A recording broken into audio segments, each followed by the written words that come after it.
Hello friends, welcome to Easy Way to Learn English. In this video we are going to see some conversational sentences and these conversational sentences are based on Querl. तो I hope कि आपको कभी इनकी ज़रूरत ना पड़े but जानना ज़रूरी है इनकी स्ट्रक्चर और इनकी फॉर्मेशन. तो get ready to know and look at the board. First sentence is तुमने मेरी नाक में दम कर रखा है. कभी भी जब हम हिंदी से इंग्लिश ट्रांसलेट करते हैं तो ज़रूरी नहीं है कि हम उसको वर्ड टू वर्ड ही ट्रांसलेट करें. जैसे कि अब ये लिखा है तुमने मेरी नाक में दम कर रखा है, तो ऐसा नहीं है कि मैं नाक की भी इंग्लिश लगाऊंगी और दम कितना दम मीन्स पावर, वो वाला दम, ऐसा कुछ नहीं है. यहाँ पर हम सिर्फ एक ईडियम का यूज़ करेंगे जिसका मतलब होता है नाक में दम करना. Got on nerves, get on nerves, get लेकिन कर रखा है, पास्ट की बात हो रही है तो गोट, गेट की जगह पर हम गोट लगाएंगे. तो you have got on my nerves means तुमने मेरी नाक में दम किया हुआ है या तुमने मुझे परेशान कर रखा है. हिंदी में भी तो हम ऐसे ही बोलते हैं. कोई इस सेंटेंस को बोलता है तुमने मेरी नाक में दम कर रखा है, कोई कहता है तुमने मुझे बहुत परेशान कर रखा है. तो ज़रूरी नहीं है कि हम एक सेंटेंस को एक ही वर्ड्स सेम वर्ड्स यूज करके बोलें, अलग अलग डिफरेंट वे में बोल सकते हैं लेकिन उनका मतलब वही होता है. ऐसे ही सेम सेंस है you have got on my nerves, तुमने मेरी नाक में दम किया हुआ है या मुझे बहुत परेशान कर रखा है.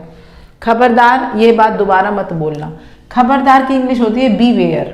बीवेयर, खबरदार अलग अलग होती है. जैसे अगर हम रास्ते में जा रहे हैं और कोई चीज़ हमारे सामने आ गई जिससे हमें डर है कि हमें नुकसान ना हो जाए, हम उससे टकरा ना जाएं, तो वहाँ पर बीवेयर नहीं, हम वॉच आउट. वॉच आउट, संभल कर, खबरदार मतलब थोड़ा सा संभल के, तो वहाँ पर हम वॉच आउट का यूज़ करेंगे. बीवेयर खबरदार, जैसे हम किसी को डांट रहे हैं कि खबरदार ऐसा दोबारा मत बोलना. Beware don't say it again, से की जगह अटर भी लगा सकते हैं, स्पीक भी लगा सकते हैं. Don't say it again, don't utter it again. तुम बड़े चिड़चिड़े स्वभाव के हो. चिड़चिड़ा स्वभाव, जल्दी से गुस्सा मान जाना, जल्दी से बुरा मान जाना, तो उसको कह सकते हैं शॉर्ट टेम्पर्ड. शॉर्ट टेम्पर्ड, तुनक मिजाज जिसे कहते हैं.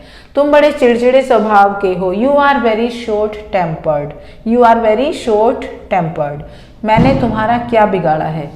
आप जब लड़ाई करते हैं किसी से या झगड़ा के मूड में होते हैं तो, या सुनते हैं चलिए किसी और का झगड़ा, आप तो नहीं झगड़ते, तो आप यही सेंटेंस आई थिंक रिपीट होते हैं.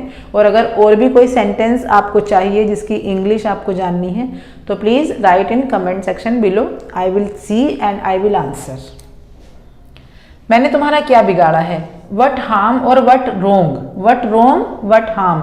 आई हैव डन टू यू, मैंने तुम्हारे साथ क्या बुरा किया है या मैंने तुम्हारा क्या बिगाड़ा है. यहाँ पर ये क्वेश्चन नहीं है.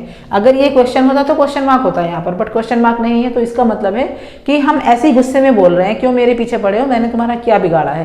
पूछ थोड़ी रहे हैं कि मैंने तुम्हारा क्या बिगाड़ा है, बताओ कि मैंने क्या, ऐसा कुछ भी नहीं है. बस what harm, what wrong I have done to you, मैंने तुम्हारे साथ क्या बुरा किया है जो तुम मुझसे लड़ रहे हो.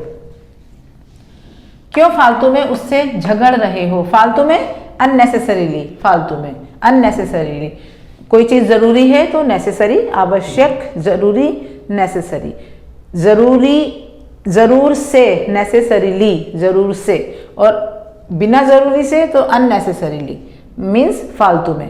वाई डू यू क्वेरल, यहाँ पे ये क्वेश्चन है क्योंकि हम क्वेश्चन ही बना रहे हैं, उससे पूछा ही जा रहा है कि तुम फालतू में क्यों झगड़ रहे हो. तो वाई डू यू क्वेरल, ये फॉर्मेशन ही क्वेश्चन की है. क्वेश्चन वर्ड, उसके बाद हेल्पिंग वर्ब और उसके बाद सब्जेक्ट, सब्जेक्ट के बाद verb. Why do you quarrel with him unnecessarily, तुम फालतू में उसके साथ क्यों झगड़ रहे हो. तुम्हें खुद को सुधारना पड़ेगा. सुधारने की इंग्लिश होती है मेंड. मेंड मीन्स सुधारना, और इम्प्रूव सुधारना, और रिफॉर्म सुधारना. तो यहाँ पर हमने लगाया है मेंड. तुम्हें खुद को सुधारना पड़ेगा. You will have to mend yourself और your ways. You have to mend your ways. You will have, पड़ेगा. अगर हम कहें तुम्हें खुद को सुधारना है तो you have to mend yourself. You have to mend yourself और योर वेज, मतलब अपने तौर तरीकों को सुधारना पड़ेगा. यहाँ पर योर वेज का मतलब है अपने तौर तरीकों को सुधारना पड़ेगा. लेकिन हम बात कर रहे हैं फ्यूचर की. सुधारना पड़ेगा, उसके लिए हम यूज करते हैं विल हैव. विल हैव का यूज करेंगे. You will have to mend your ways. वो तो ठीक है पर वो आपे से बाहर क्यों हो रहा है. दैट्स ओके, वो तो ठीक है, दैट्स ओके और इट्स ओके. पर वो आपे से बाहर क्यों हो रहा है? Why he is losing his temper.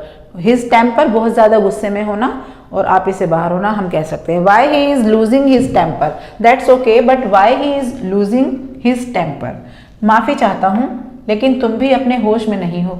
Sorry to से, अगर हमें किसी को कुछ बुरा कहना है तो उससे पहले ही लगा दो सॉरी टू से। तो sorry to say, but you are not in your senses too, आप भी अपने होशो हवास में नहीं हो। सॉरी टू से, कह तो रहा हूं लेकिन सॉरी उसके लिए, but you are not in your senses too, आप भी अपने होशो हवास में नहीं हो। आवेश में मत आओ मीन्स गुस्से में मत आओ, एक्साइट मत हो। Don't get excited, don't get excited और डोंट बी एक्साइटेड, गुस्से में मत आओ, आवेश में मत आओ। अब चाहे जो हो, ये एक ईडियम है, अब चाहे जो हो। इसमें ना अब की इंग्लिश है, ना इसमें चाहे की इंग्लिश है, ना इसमें जो हो की इंग्लिश है। अब चाहे जो हो जाए, कम वर्ट में, दिस इज एन ईडियम। कम वर्ट में, जब भी आपको कहना हो कि अब चाहे कुछ हो जाए मुझे तो ये काम करना जरूरी है, तो कम वर्ट में I will do this necessarily, I will do this for sure, मैं जरूर करूंगा ये काम। तो कम वर्ट में। भाड़ में जाओ, गो टू हेल, भाड़ में जाओ, गो टू हेल। मेरी आंखों से दूर हो जाओ, गेट लॉस्ट, हम कहते हैं ना गुस्से में, चलो जाओ मेरी आंखों से दूर हो जाओ, गो गेट लॉस्ट, मेरी आंखों से दूर हो जाओ। और we can say get out of my sight, मेरी नजरों से दूर हो जाओ, get out of my site.